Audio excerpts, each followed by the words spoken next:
Hello, my name is Leslie Bumpus, and I'll be presenting today on community water fluoridation and the oral health benefits.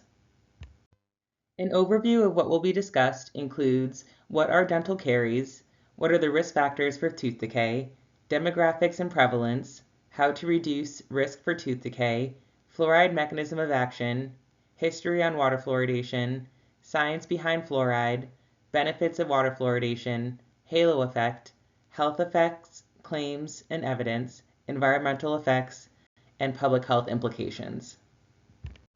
So what are dental caries? Dental caries means tooth decay or dental cavities. In order for dental caries to start, there must be teeth present. Bacteria in the mouth concentrates around teeth in the form of plaque when there is inadequate oral hygiene. Carbohydrates or sugars must be present as well.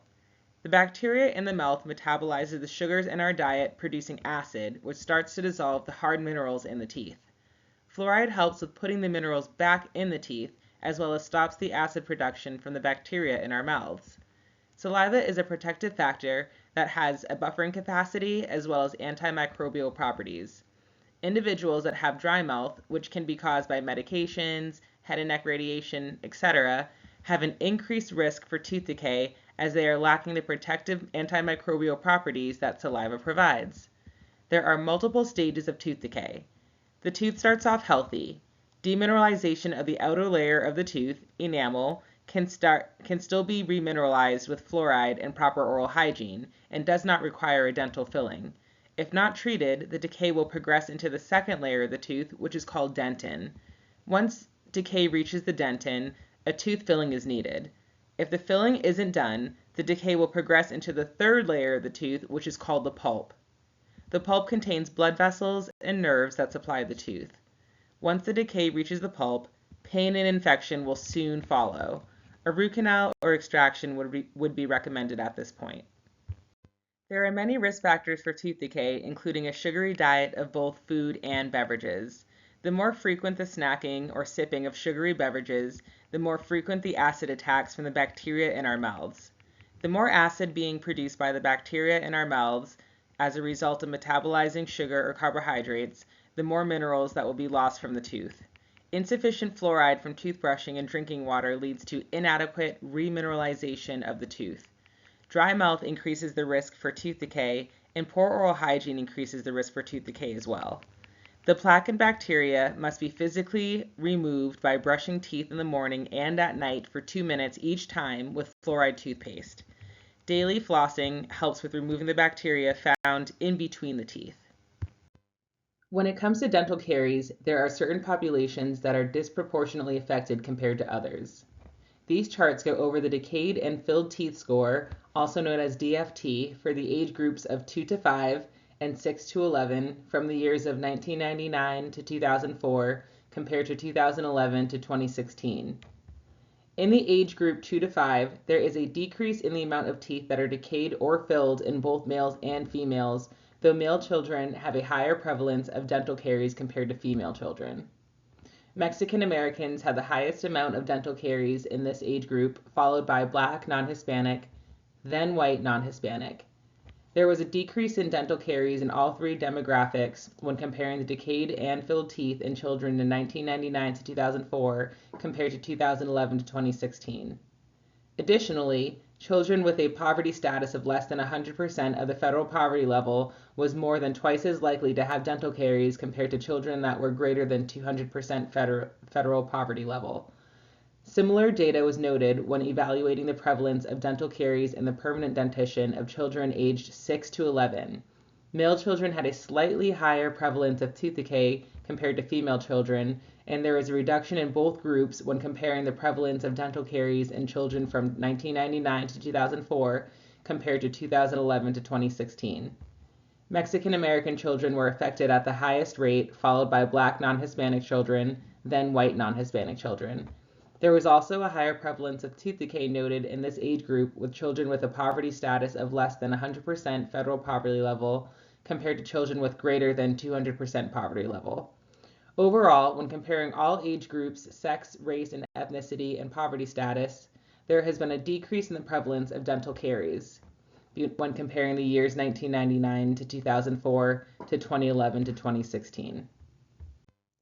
This chart goes over the prevalence of decayed, missing, and filled teeth, DMFT scores, for adults aged 20 to 64, comparing the years 1999 to 2004 to 2011 to 2016.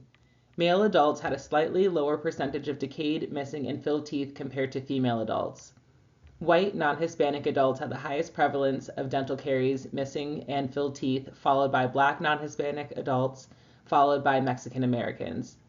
There was an increase in the percentage of caries, missing, and filled teeth in Mexican Americans over time when comparing the years 1999 to 2004 compared to 2011 to 2016. There was a reduction in Black and white adults. Adults with a poverty status of greater than 200% federal poverty level had a slightly higher prevalence of decayed, missing, and filled teeth compared to adults with less than 100% federal poverty level status. Adults with less than a high school education had slightly less prevalence of decayed, missing, and filled teeth compared to adults with a high school or more than high school education. Overall, there was a very minimal decrease of decayed, missing, and filled teeth in most of the demographics when comparing DMFT scores in 1999 to 2004 compared to 2011 to 2016. Adverse effects of tooth decay include pain, infection, tooth loss, difficulty sleeping, absenteeism in school or work, difficulty concentrating, nutritional problems, poor weight gain, negative self-image, and social isolation. In order to help reduce the risk of tooth decay, there are a few factors that should be taken into consideration. There are disease-causing factors and protective factors. Disease-causing factors include the bacteria in our mouths that produce acid and demineralizes or dissolves the tooth structure.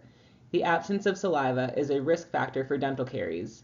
Frequent sugary intake is also a disease-causing factor. Protective factors include saliva, dental sealants, antimicrobials, fluoride, and a healthy diet. Dental sealants provide a thin layer of protection over the chewing surface of back teeth to protect against tooth decay. Fluoride strengthens the tooth surface and promotes remineralization. Antimicrobials are less often used but can help with reducing some of the bacteria in our mouths. As discussed in previous slides, fluoride is a protective factor that helps remineralize our teeth. When there is insufficient toothbrushing and flossing, plaque builds up around the teeth. Bacteria is concentrated in the plaque, and every time we eat or drink something with sugar, the bacteria metabolizes the sugar and produces acid. The acid starts to break down the tooth structure, starting from the outermost layer, the enamel. When the pH in our mouths drops below 5.5, enamel breaks down. Enamel is a harder structure than the second layer of the tooth, dentin, so dentin only needs the pH to be 6.2 before it starts to break down and lose important minerals. In addition to the antimicrobial properties of saliva, it also produces a pH buffering, which elevates the pH of our mouths, allowing for fluoride to reincorporate back into the tooth structure and strengthening the areas that started to break down. Fluoride incorporated into the tooth structure is more resistant to acid attacks and allows for a healthier, stronger tooth. In 1914, the U.S. public drinking water standards were enacted, which was important for the safety and quality of our drinking water. In 1942, the National Institute of Health, or the NIH, had a study evaluating dental cavities in 7,200 children aged 12 to 14 in 21 cities in 4 different states. These include Colorado, Illinois, Indiana, and Ohio. Children tended to have fewer dental caries and less severe tooth decay in cities that had more fluoride in their community drinking water supply. The effects plateaued at concentrations greater than 1 parts per million, with no negative risks seen at this fluoridation level. In 1945, there was a 15-year trial on community water fluoridation in 4 cities. Each fluoridated city was paired with a control city, which is a nearby city of a similar size and demographic makeup with low fluoride water. Fluoridated Grand Rapids, Michigan was paired with a neighboring city, Muskegon. Early cross-sectional surveys over 13 to 15 years old showed 50 to 70% decrease in caries among children with no adverse effects. Community water fluoridation is considered to be one of the greatest public health achievements, as many people were losing teeth at a very early age due to tooth decay. Fluoride is a naturally occurring mineral that protects teeth from decay. Fluoride is found in many foods, supplements, soil, and all bodies of water, including lakes and rivers. Well water contains 0.1 milligram to 5 milligrams per liter of naturally occurring fluoride. Ocean water has roughly around 1.4 milligrams per liter of fluoride naturally occurring. Thousands of studies have shown that water fluoridation is safe, effective, and the best way to improve community oral health. Water fluoridation is one of the 10 most important public health measures in the 20th century. Dental caries is the most common chronic disease and largely preventable. Fluoride stops and reverses the tooth decay process by remineralizing the tooth structure. Community water fluoridation adjusts the amount of fluoride in community drinking water to a recommended level to prevent tooth decay. Communities with fluoridated water have a 20 to 40% reduction in tooth decay compared to communities with non-fluoridated water. The cost to fluoridate water for the lifetime of one person is less than the cost to treat one single cavity. Every dollar spent on water fluoridation saves $38 in avoided dental bills. Fluoride concentrations used for water fluoridation at the optimal level of 0.7 parts per million have no known adverse health effects. Possible side effects such as fluorosis does not occur until levels reach greater than 2 milligrams per liter. Over 75 years of research has shown the safety and efficacy of reducing dental caries with community water fluoridation. It is one of the most cost-effective methods of administering fluoride, creating equity regardless of age, socioeconomic status, race, and educational attainment. Fluoridated water reduces dental caries by 25% in children and adults. This leads to less pain, fillings, fewer extractions, and fewer missed days from school and work. Communities of 1,000 or more individuals see an average return on investment of $20 for every $1 spent on water fluoridation. In 2018, 73% of the U.S. population with public water had access to fluoridated water. Community water fluoridation is recommended by dental organizations, public health professionals, and medical practitioners. Community water fluoridation is recommended by the American Dental Association, American Academy of Pediatrics, U.S. Public Health Services, and the World Health Organization. Individuals that reside in communities with non-fluoridated water are still able to enjoy some of the benefits of water fluoridation via the halo effect. The halo effect is when individuals receive fluoride through food and beverages that are processed in fluoridated areas. Due to this halo effect, there has been diminished differences in caries noted between fluoridated and non-fluoridated communities in recent years. However, there are still a noticeable difference observed between the two communities. This table goes over health effect claims and evidence-based information. One health effect claim is that fluoride causes DNA damage and cancer. There have been numerous studies on DNA synthesis and repair associated with high fluoride levels for dental caries control. It is quoted that the weight of the evidence from more than 50 epidemiological studies in different populations and at different times has failed to demonstrate an association between fluoridation and increased risk in humans.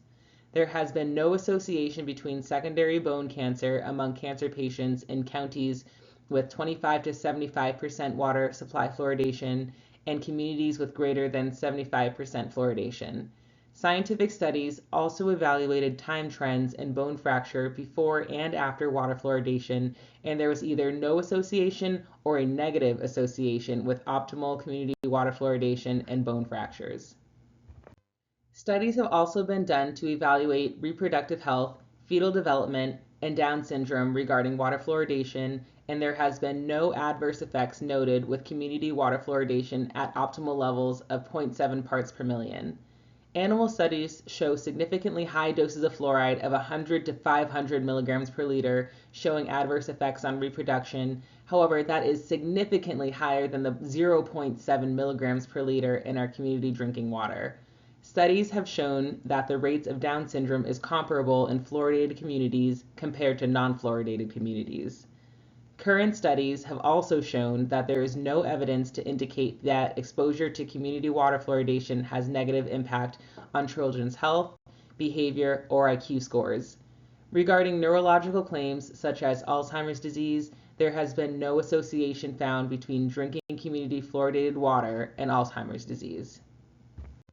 When analyzing the effects of water fluoridation and genitourinary or kidney toxicity, there has been no scientific evidence linked to optimally fluoridated water to kidney disease. It is quoted that human epidemiological studies have not observed increased renal disease in populations with long-term exposure to fluoride concentrations up to 8 milligrams per liter of drinking water. Again, optimally fluoridated water is well below the concentration at only 0.7 milligrams per liter. There has been no scientific evidence linking HIV/AIDS to community water fluoridation. AIDS is caused by a retrovirus transmitted through bodily fluids and not by drinking fluoridated water. Additionally, COVID-19 has not been detected in drinking water supplies, and the risk remains low. Most health issues that opponents claim to be linked to fluoride are from water sources with much higher fluoridation levels than what is found in our water systems. Many anti-fluoride studies were not appropriately designed and gathered unreliable data. Disproven health claims regarding community water fluoridation includes behavioral problems, neurotoxic effects, thyroid problems, kidney failure, reproductive issues, and cancer. Health effects associated with consumption of high concentration fluoridated water of 4 milligrams per liter or higher over a lifetime, which is 4 times the recommended amount used in community water fluoridation, may lead to enamel fluorosis or staining of the teeth, bone fracture, and possible skeletal fluorosis. Environmental studies have shown that fluoridation of public water supplies are safe for the environment. Community water fluoridation is considered environmentally friendly since the chemicals used for water fluoridation are co-products of the manufacture of phosphate fertilizers, and the raw materials used is a natural source as it maximizes the use of these natural resources and reduces waste. In Connecticut, the percentage of fluoridated community water systems serving this population is quite significant. Fairfield, Hartford, New Haven, Middlesex, and New London counties provide at least 3/4 of their population with optimally fluoridated drinking water. Areas such as Tolland County mainly use well water and do not receive optimally fluoridated community water supply. They do still benefit from the halo effect, as previously discussed. Given the large reduction of tooth decay over the last 60 years, the Centers for Disease Control and Prevention, or the CDC, named water fluoridation one of the 10 greatest public health achievements in the 20th century. Tooth decay is the world's most common non-contagious disease that affects over 90% of the world's population. Globally, approximately 1/3 of adults aged 65 to 74 have no natural teeth. Oral health is connected to systemic health, as poor oral health has been associated with numerous systemic diseases such as diabetes, heart disease, stroke, preterm low birth weight, cancer, and Alzheimer's disease. Overall, systemic health is linked to oral health. Oral health care is often overlooked when identifying indicators for overall health status. Scientific data suggests that oral diseases can be correlated with some chronic diseases such as diabetes, respiratory diseases, cardiovascular disease, and low birth weight. There are profound medical implications of poor oral health. Periodontal disease, also known as gum disease, is reported in at least 80% of American adults. Gum disease allows for harmful bacteria to enter the bloodstream and cause chronic inflammation. This inflammation is linked to atherosclerosis, which is a cardiovascular disease that can lead to heart attacks and strokes. Individuals with gum disease are 2 times more likely to die from a heart attack and 3 times more likely to die from a stroke. Poor oral hygiene can increase the risk for pneumonia and other respiratory infections. Diabetes is connected to gum disease in many ways. Dry mouth caused by diabetes can lead to poor oral health, and gum disease can increase the prevalence of risk factors for diabetes, such as elevated blood glucose levels. Uncontrolled diabetes increases the risk for infection and it delays wound healing. Diabetes and gum disease increases your risk of premature death by 400 to 700%. Gum disease has also been associated with rheumatoid arthritis. In summary, fluoride is a naturally occurring mineral that is found in all bodies of water, soil, food, and supplements. Fluoride is a protective factor that can aid in remineralization of tooth structure, preventing tooth decay. The U.S. Public Health Service recommends 0.7 milligrams per liter, or 0.7 parts per million, of fluoride in community drinking water. Communities with fluoridated water have a 20 to 40% reduction in tooth decay compared to communities with non-fluoridated water. Lastly, water fluoridation and fluoride application is named one of the 10 most important public health measures in the 20th century. Thank you for listening to this presentation. This slide contains references and additional resources. Below is my contact information if you do have any questions. Thank you.